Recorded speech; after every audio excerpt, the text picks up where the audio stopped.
Hey everyone, it's Brittany from Bee Flowers in Strathroy, Ontario. Today I have a big ranunculus harvest to do. So we are coming in on a heat wave this week, and I would like to get as many of our ranunculus harvested before that happens. Because ranunculus do not like the heat, they are a cold weather flower. If I leave them too long, we risk losing all of our really gorgeous blooms. And so today what I'm going to do, if you can look, kind of see here behind me, there are so many beautiful flowers that we need to take out of the beds today. So that's what I'm going to do.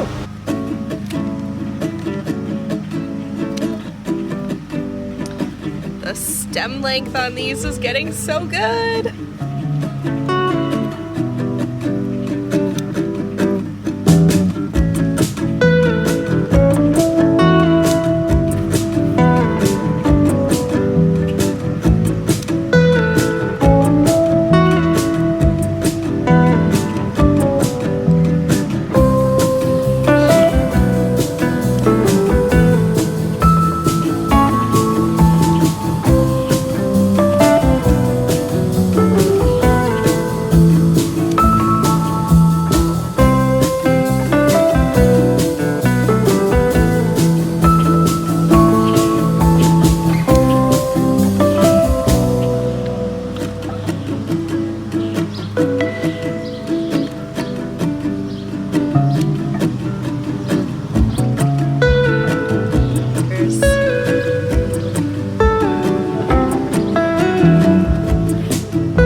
So this is what happens to ranunculus when it gets too hot.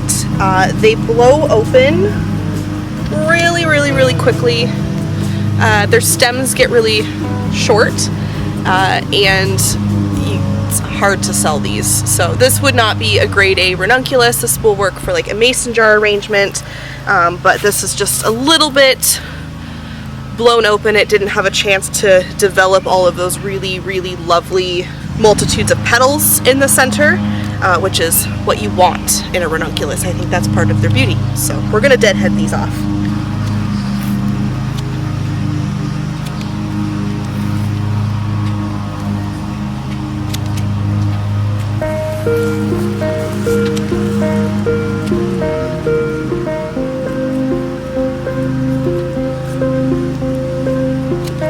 So this patch of ranunculus here, this was the succession that we did, I believe, the first week of April. So these went in about 2 to 3 weeks later than the ones I was just harvesting from.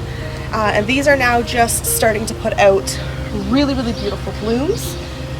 These corms we sourced from Unicorn Blooms, which is a Canadian supplier. And these ranunculus will be larger in size than the amandine variety, which came from the north. I wanted to trial both this year because we haven't grown the amandines before. They are really starting to perk up now, but so far I'm really happy as well with the size of these buds from Unicorn Blooms. So they're about twice the size. as the ones from the North, which is just a difference in Italian Ranunculus versus the Persian Buttercup Ranunculus. I really, really like these. I think they've got some really beautiful color to them. And this is a good stage to harvest. It's at the bud stage. So we'll be pulling a few of these today as well. Just look at the color on these orange ones. These are called Ranunculus Clementine, and I just love them. I think they're some of the most beautiful ones that we're growing.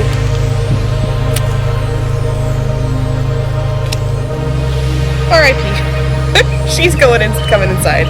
One of my favorite ones that we're growing this year is this Viola Ranunculus. This one is also from Unicorn Blooms, and she's perfection. She's so pretty. Just look at her. She's so beautiful.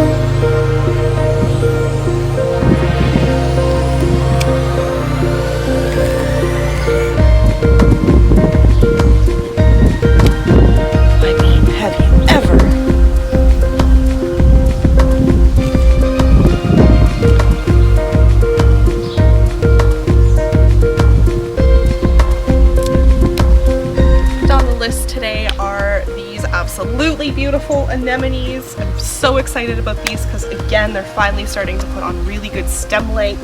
So we have a bunch of different varieties here that we're harvesting. This one behind me is called Rosa Shocking because of those really lovely pink petals. When they open up they have those really beautiful blue centers. This one here which is I believe it's called Anemone Rarity. And oh, look at how gorgeous these are. These are really beautiful for wedding work, and their buds on the inside are almost fuzzy. So when you touch it, it actually kind of feels like petting the cat. And then if we go a little further down, these ones here, these ones are Bianco Noir, basically. They're the white ones with the navy centers, and these ones are also really popular for wedding work. But I'm really happy because the stems are getting longer. So just gorgeous. And this is a good stage to harvest anemones at too, where they are not fully opened yet. So for the florist, this is exactly what they want so that this will open for the customer. As a flower farmer, you want to make sure that you're harvesting your blooms at the right time. That gives them the longest vase life. They're not for us to enjoy, they're for our customers to enjoy. She's just beautiful.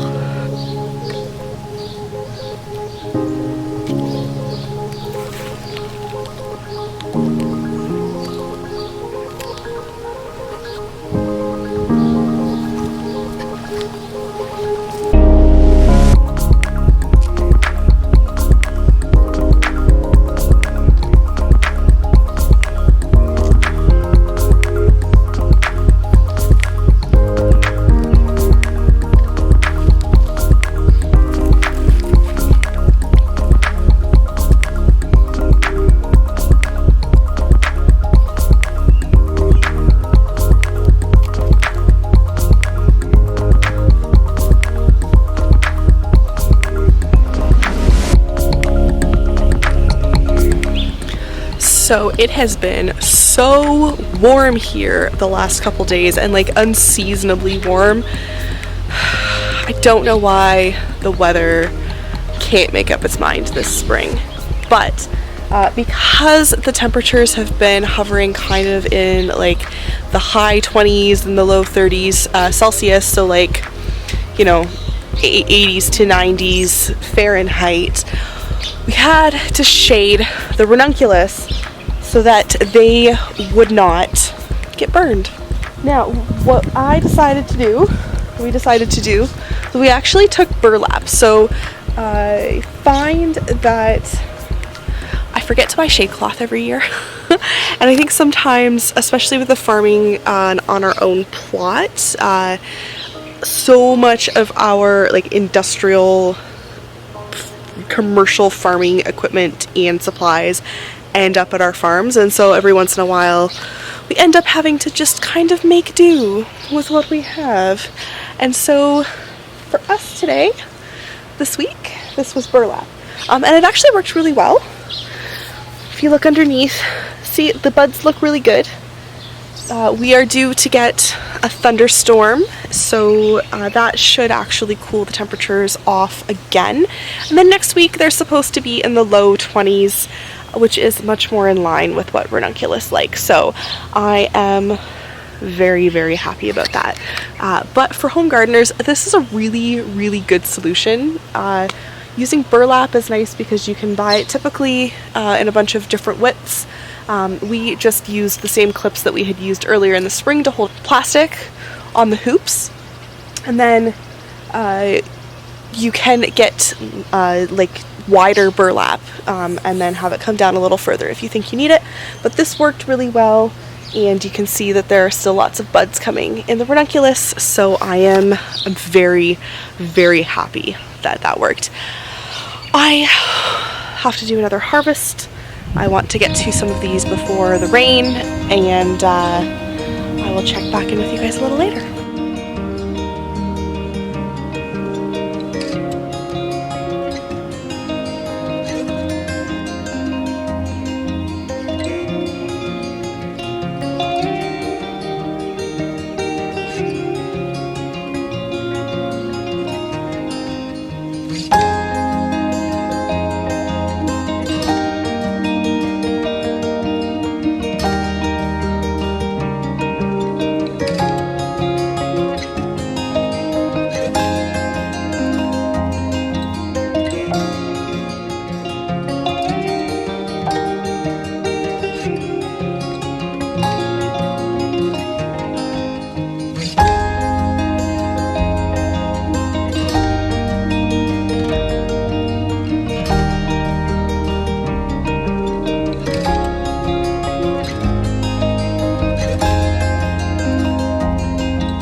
So after about a week of just terrible heat wave, and then another week where temperatures were much more seasonal, kind of in the low 20s, which is what the ranunculus really like, it takes that long to kind of assess, you know, the damage of the heat wave, because, you know, beyond the flowers just getting burned during the heat wave, you can't necessarily tell whether or not the plants themselves got scorched. It takes about a week to see, you know, what died and what's going to recover. So, for the most part, all of the ranunculus that were planted in the actual beds recovered really, really well. We were able to get the burlap on top of them fast enough, and they just were much happier overall. But I will say, the ones that we had planted as an experiment in the crates definitely fared a lot worse than the ones that we had planted in the straight rows. And I think it's really important to remember as a flower farmer that, one, it is okay to experiment, right? We all grow in very different conditions, different microclimates, and it can be so easy to compare yourself to another flower farmer on social media. But what we have to remember is that no two flower farmer grows in exactly the same conditions, and no two flower farmers are going to deal with the same challenges each season. And so it's okay to make mistakes and to mess up. It's part of the process. So for me, I don't count this as a mistake. We did get some blooms off of here, but I don't think that for our climate, for the type of weather that we have in the spring, where it's just very up and down, kind of unpredictable, that I would put the Ranunculus corms in the tulip crates again. So it's okay, right? We live and we learn. But it is important not to compare yourself, and it is important to learn each year, because things do change and you will get better as the years go on. And I think, you know, the tiny amount of Ranunculus that we had last year compared to the bumper harvest of Ranunculus that we have had this year, there's still so many blooms coming, that it is okay to fail. And failing's part of the process. It's how you learn, it's how you get better. But don't compare yourself to a flower farmer who lives in different growing conditions than you do, because their challenges are going to be completely different than yours. These they didn't do well. They got scorched. The soil did not stay moist enough. This crate just completely died. And then we have a few over there that are getting fresh growth. So you know what? It's okay. Anyways, that's all for us. I hope you enjoyed this video. If you did, please hit the like button. If you would like to follow our flower farming journey, please hit the subscribe button. Love to have you here. Hope you have a good week. Thanks. Bye.